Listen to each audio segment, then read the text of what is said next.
Shalom Bapak Ibu Saudara-saudaraku yang dikasihi Tuhan Yesus Kristus. Selamat pagi, salam sejahtera buat kita semua dimanapun saudara-saudara berada. Selamat datang kembali di Renungan Kristen pada pagi hari ini. Kiranya saudara semua dalam keadaan sehat selalu. Dan semoga damai dan sukacita oleh Roh Kudus melimpah dalam hati dan kehidupan saudara semua.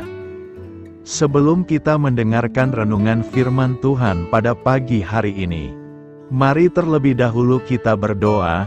Segala pujian syukur dan hormat serta kemuliaan bagi Allah yang kudus dan kekal, Bapa dalam kerajaan sorga.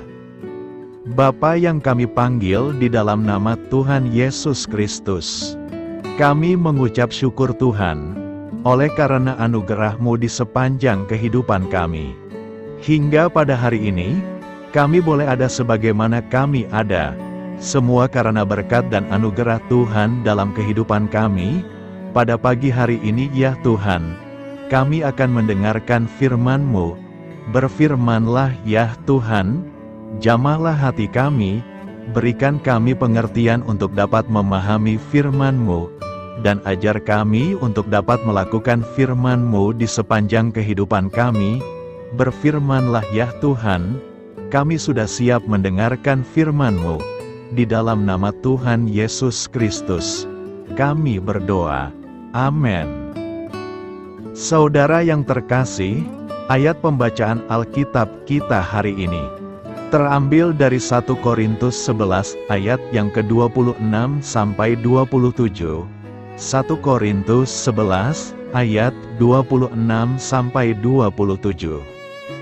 Sebab setiap kali kamu makan roti ini dan minum cawan ini, kamu memberitakan kematian Tuhan sampai Ia datang.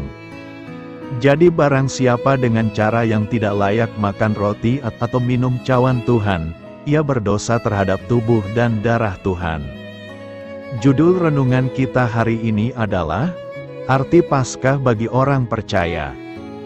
Saudara yang dikasihi di dalam nama Tuhan Yesus Kristus, Kamis Putih menjadi momen penting dalam kalender gerejawi, saat kita memperingati perjamuan terakhir yang dilakukan Tuhan Yesus bersama murid-muridnya. Di malam sebelum Ia disalibkan, Tuhan Yesus mengangkat roti dan berkata, "Inilah tubuhku, yang diserahkan bagi kamu." Kemudian Ia mengambil cawan dan menyatakannya sebagai perjanjian baru dalam darah-Nya, darah yang ditumpahkan untuk pengampunan dosa.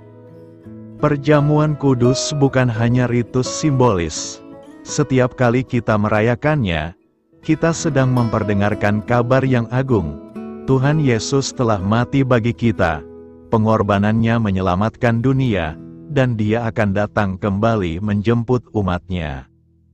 Ini bukan sekadar kenangan akan peristiwa 2000 tahun lalu, melainkan tindakan aktif untuk menghidupi dan menyatakan Injil dalam kehidupan kita. Firman Tuhan menegaskan bahwa melalui perjamuan ini, kita memberitakan kematian Tuhan sampai Ia datang. Artinya kita dipanggil bukan hanya mengingat, tapi juga menghidupi dan memberitakan. Kita menjadi saksi-saksi hidup dari karya salib, dalam kasih yang nyata, dalam pengampunan yang tulus, dan dalam pengharapan yang teguh.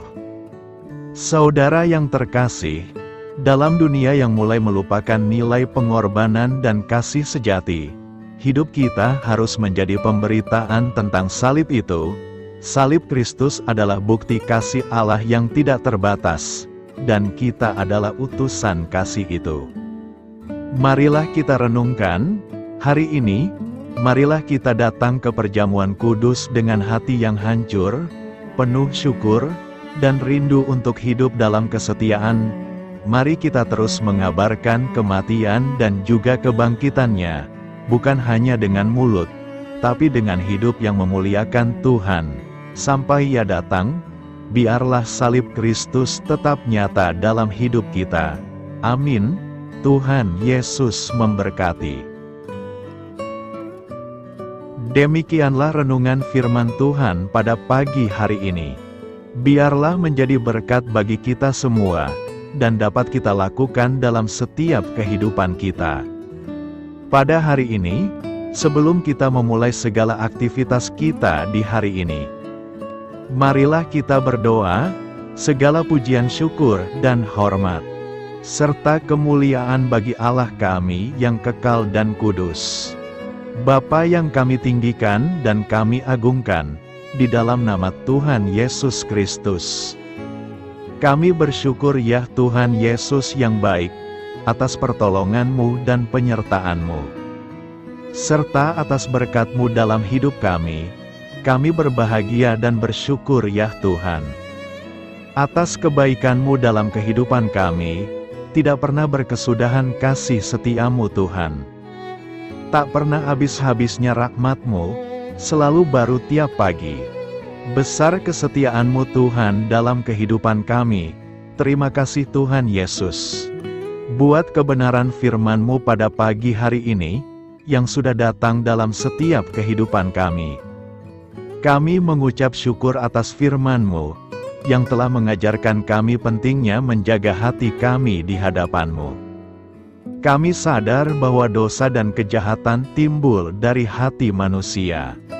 Dan kami tidak ingin hati kami dikuasai oleh hal-hal yang menajiskan. Terima kasih Tuhan buat kebenaran firman-Mu, tanamkan dalam hati kami masing-masing. Dan mampukanlah kami Tuhan, untuk dapat melakukan firman-Mu sesuai dengan kehendak-Mu. Biarlah perkataan-Mu menyegarkan jiwa kami, menghidupkan hati yang lemah dan lesu, dan membangkitkan harapan dan kasih.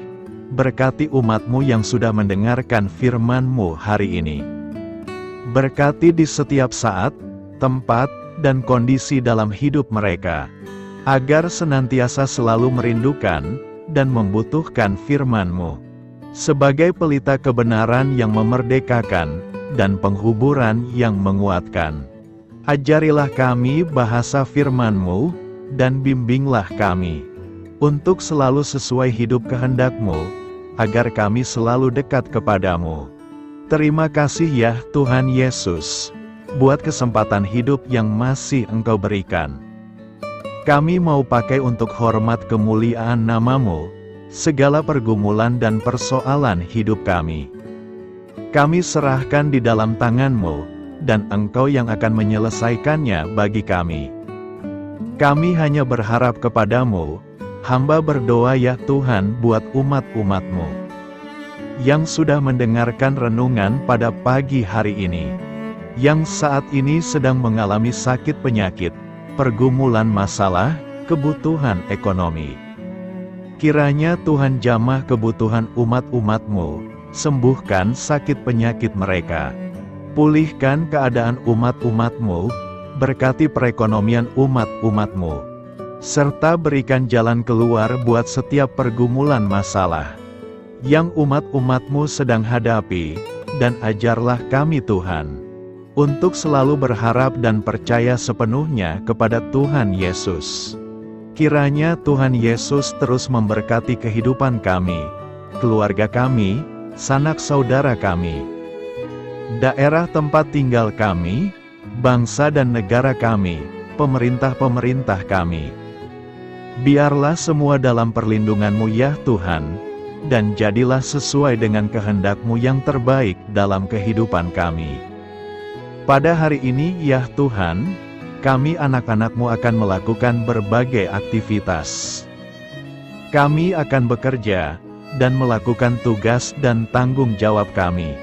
Kiranya Tuhan yang mampukan, kami serahkan seluruh rencana dan agenda kami hari ini ke dalam tangan Tuhan. Biar Tuhan yang terus berkarya, dan semua rencana sesuai dengan kehendak-Mu. Tutup bungkus kami oleh kuasa-Mu Tuhan, hindarkan kami dari segala kecelakaan, mara bahaya, sakit penyakit, orang-orang jahat, kuasa-kuasa kegelapan, iblis, bencana-bencana alam. Hal-hal yang tidak kami inginkan, Tuhan singkirkan, Tuhan jauhkan, Tuhan hancurkan. Hanya di dalam nama Tuhan Yesus, ampuni dosa dan kesalahan kami ya Tuhan. Jadikan kami pribadi yang lebih baik setiap harinya. Jagai kebaikan kehidupan keluarga kami, berikan kami kesehatan, dan tuntun kami di jalan-Mu yang benar. Terima kasih ya Tuhan. Inilah yang menjadi seruan doa kami. Mari sama-sama kita berdoa. Bapa kami. Bapa kami yang di sorga, dikuduskanlah nama-Mu, datanglah kerajaan-Mu. Jadilah kehendak-Mu di bumi seperti di sorga. Berikanlah kami pada hari ini makanan kami yang secukupnya, dan ampunilah kami akan kesalahan kami, seperti kami juga mengampuni orang yang bersalah kepada kami. Dan janganlah membawa kami kepada pencobaan, tetapi lepaskanlah kami dari yang jahat. Karena Engkaulah yang empunya kerajaan, dan kuasa, dan kemuliaan, sampai selama-lamanya. Amin. Mari kita terima berkat Tuhan. Tuhan memberkati engkau, dan melindungi engkau. Tuhan menyinari engkau dengan wajah-Nya, dan memberi engkau kasih karunia. Tuhan menghadapkan wajah-Nya kepadamu, dan memberi engkau damai sejahtera. Terimalah berkat Tuhan, di dalam nama Tuhan Yesus Kristus. Amin. Selamat pagi, selamat beraktivitas. Tuhan Yesus memberkati.